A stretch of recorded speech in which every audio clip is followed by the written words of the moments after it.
But okay. I don't know. Did DIMAGA already play? All right, we got an invite. Super. DIMAGA versus Showtime. Jumi, you want to cast, mate? I can give you a call. We got DIMAGA versus Harstem. I said Showtime, but I obviously mean Harstem. I'll give our man Jumi a call. More co-casting, guys. Choose prediction outcome. It was Clem winning. Hello. Start prediction. Hello, hello. Can you hear me go? Yes, I can hear you. You're a little bit quiet, but I can change it on my side. DIMAGA versus Harstem. DIMAGA, Harstem. Submission period 5 minutes, because I think they are pretty much good to go. Since we have a lot of best of ones, guys, there is obviously a chance that I'm just going to keep it as a single game if the single game is long. Jumi, talk to me, mate. Hello, hello. Are you still in the tournament, amigo? No, I'm just dropped out. I lost with Max Packs. Max Packs best of one? I had a nice one. Yeah, I was one match away from the best of 3 in the lower bracket. Oh, really? So we're that far already? The lowest, very at the bottom, they are way more far than on the top. Like Max X is waiting for Gumio or Lambo, and they start, I think, the first best of 3. Okay. And this is one match before the lower bracket quarterfinals. Okay, well, that was a whole lot of terms. I've completely lost track, mate. What I do know is that this is still a best of one, correct? DIMAGA versus Harstem, best of one? Yeah, that's best of one. All right, here we go, guys. Somewhere in the lower bracket, in this monstrous bracket, in this monster we created, top right side, representing Berserker Esports, this is the Ukrainian veteran, DIMAGA. Recently went 1-1 against Creator in the WTO. Yeah, how did he win? I didn't saw the matches. I only saw the It was on this map, actually. You can do the intro and I'll tell you. Okay, so in the bottom left, we have from Team Shopify Rebellion. In blue is Decap Master. So what happened in DIMAGA versus Creator is that Creator played 4 gate Adept and then followed it up while going 3 base with like 7-8 gate Adept and Immortal and a Prism. But meanwhile, he's building probes non-stop. Meanwhile, DIMAGA is sitting on his side of the map, building 1 million roaches, links, ravages, or 55 drones, while Creator is on 70 plus probes. But Creator sends everything to the other side of the map, gets completely surrounded, gets cleaned up, and DIMAGA counterattacks and he wins the game. Aye. So basically, Creator was attacking a Zerg that had 17 workers less than him. Amazing. There was also the series where like Spatz had a very big run, right? Yes, Spots went 2-0 versus Quanta and then won against Creator in the ace match. Yeah. I always see Spatz winning with Creators. Very, very funny. Like when Spatz is playing once a weekly, he also 2-0 Creator there. So I don't know. It's very often. It's very funny. I actually believe that Spots has a flawless record against Creator. I believe that our German Protoss Spots is 5-0 historically against Creator. He's just Creator's nemesis, mate. His Spots is so good in PvP. Yeah. He had a big throw earlier today, though. I don't know if you saw the game on WTL on Altitude versus Goblin. No, I didn't. I saw the second game, I think. Yeah, he won that one, right? Yeah. Yeah, he won the second game. Yeah, on Babylon. Yeah. No, game 1, mate, he completely had it in the bag. It was literally 3 base against 2 base, 60 workers against 40, but Goblin dropped perfect force field after perfect force field and just kind of zoned out all the zealots over and over again. Yeah. All right, Jumi. Best of one. DIMAGA versus the cowboy Harstem. He's back from the honeymoon. He's a married man. What are you expecting here?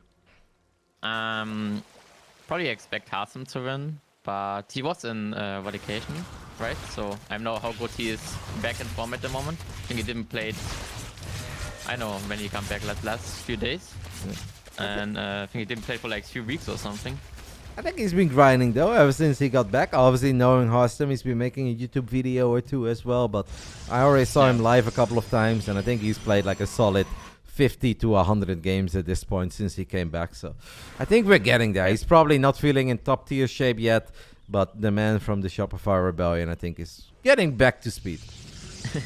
Yeah, definitely. Also, the DreamHack qualifier soon, right? So kind of have to. How soon are we talking? Next weekend. Next weekend, DreamHack qualifier? Yeah. Unbelievable. When do I finally get a day off, Jumi?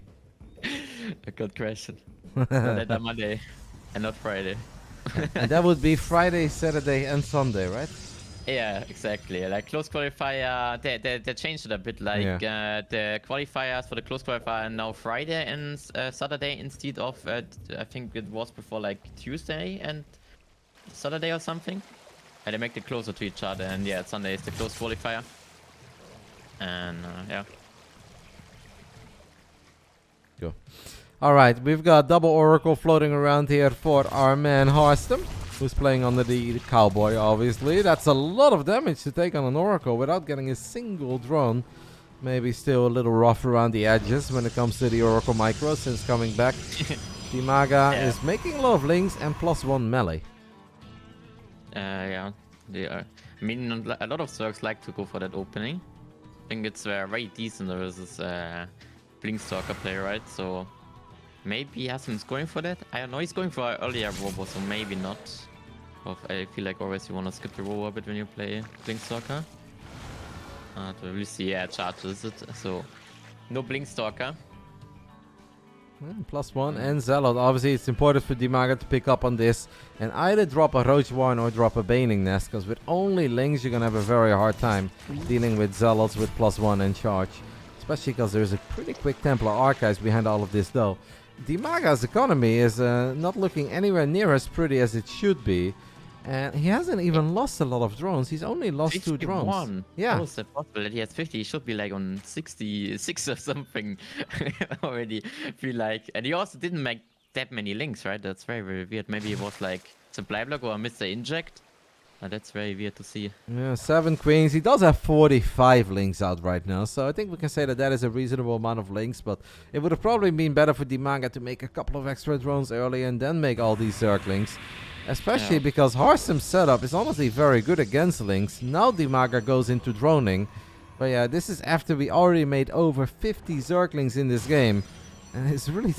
this is just not looking great for DIMAGA. He needs luck. Maybe a run by here if Harstem lets these links get in. But so far that is not happening. Links have +1 though, so Harstem, you need to wall off. Harstem! Okay. That was sadly not the direction you want to have there. And yeah, the Oracle has so much in it too. Harstem didn't use them that much. And the question is, can DIMAGA should be able to defend it, right? Yeah, this is actually going good for Dima now, man. He has killed 10 probes. A couple of extra probes are about to come out. The War Prism is low on HP. We do have a bit of Oracle Micro. A game that didn't look all that pretty for DIMAGA.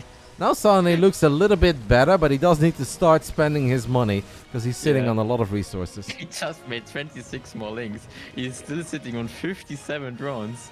That's a very interesting place. And now he's going into Hydras. DIMAGA lives the low drone count lifestyle here. Do you know Eric, the Brazilian player? Yeah, of course I know Eric. Yeah, he's always playing on such a low drone count. It's very, very impressive. He's also playing like that, kind of. I mean, DIMAGA is a Wings of Liberty legend, mate. Back then we didn't make that many workers. That's true. Alright, Archon drop happening in the 4th base of DIMAGA as he does end up looting 2 drones. Harstem needs to be careful since that War Prism already took a bit of a beating. I have the feeling that pure Hydra Link Bane with +2 melee can honestly be very difficult for Harstem to deal with in this game. So I do think either Harstem needs to get 1,000,000 cannons or batteries, or we need to start firing up Storm. But if we don't get Storm, like DIMAGA maxing out on Hydra Link Bane, I do think would be a bit of a problem for the captain. Yeah, he definitely needs Storm here. DIMAGA also added a Roach one, which was a bit weird.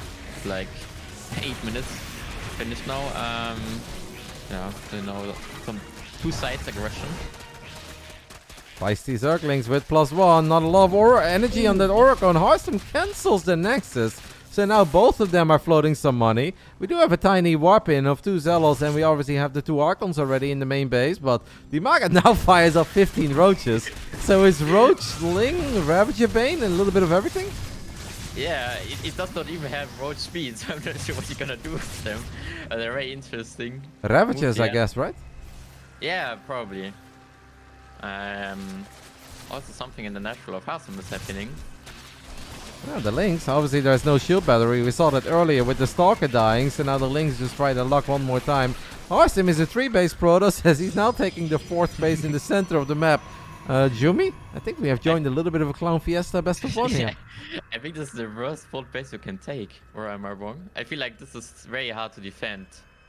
Especially against Zerg. Maybe DIMAGA won't scout it though.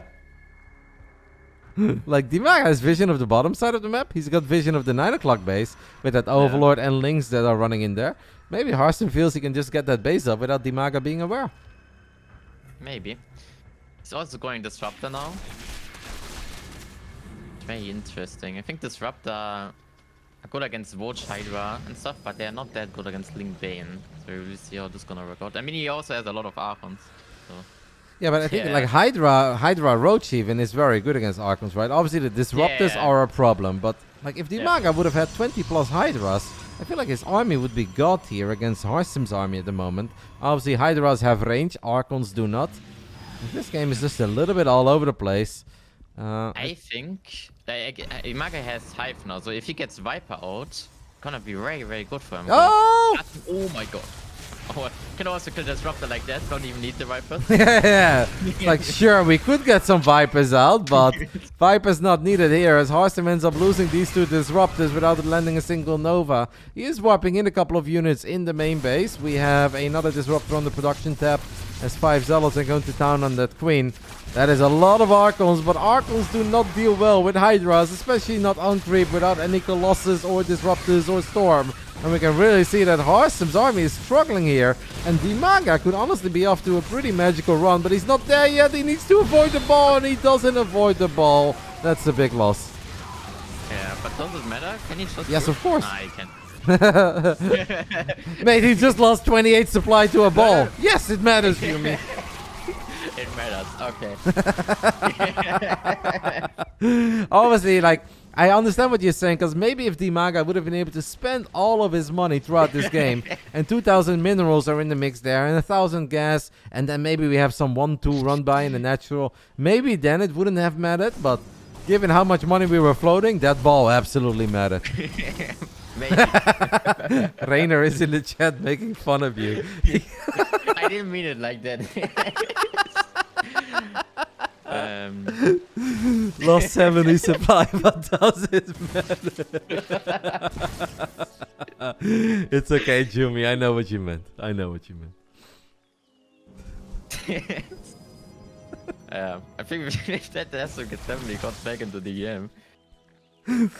It wasn't. Let's just call it a decent Nova, okay? Like.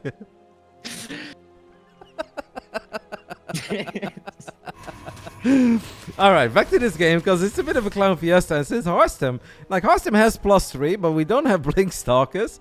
We have a couple of Disruptors. We don't have Storm, so we need to start warping in. Oh my god, he's just going mass Archon Disruptor here. But I guess since DIMAGA obviously doesn't have anything that flies or is super mobile, I guess this could work. 120 army supply for Dima and +3 melee even on the way. Adrenal Cleanse is done, but Harstem has a pretty scary ground army. Oh my god. I think if DIMAGA gets around here, has a pretty good chance, but not like this. Some big Novas, mate. You think it mattered? Yeah, I think the Archons mattered there more. yeah, that was a good one too. Like, if he gets this around, the Disruptor, I feel like then he will have looked very different, like from the bottom and from the right side. Had a lot of units still on the battling in the top left side too, and a lot of units in production. So maybe if Dima indeed was able to use all of his units, it could have been hard for Harstem to land good Novas. But like this, it was rather straightforward. Units lost resource step, now actually showing that DIMAGA has lost a little bit more than Harstem did. Harstem is going to try again. Dima, this is not something we want to fight with Lynx. I know we love Zerglings, mate, but we're looking at like 10 Archons with +3. Yeah, they're quite strong. Couple of Lynx counter-attacking in the bottom. We have a few Zealots on the top side of the map as well, but it does seem that DIMAGA's miracle run is going to end here. The captain, back fresh from the honeymoon, is going to get the job done here. And obviously a rather sloppy game, but it is 11 PM, and for Harstem that is very late, because he is a healthy young man who wakes up early, does some exercise, makes YouTube videos, gets to stream in. So he is not your average gamer. And maybe that's why he was a bit more sloppy than we are used to seeing him. But it's going to be good enough, Jumi. The captain will advance. Honestly, I think this one ball in the end was pretty big for that game. The one that you wondered if it mattered or not? Yeah, kinda. Okay, so once the game ended, we came to the conclusion that the ball mattered. Yeah. All right, I love it. All right, Yumi, obviously this was only best of one, but if you want, you can stick around for at least one more game. Let's go ahead and take a look at something that looks promising. Hey, Raynor versus Harstem. You want to go ahead and do that?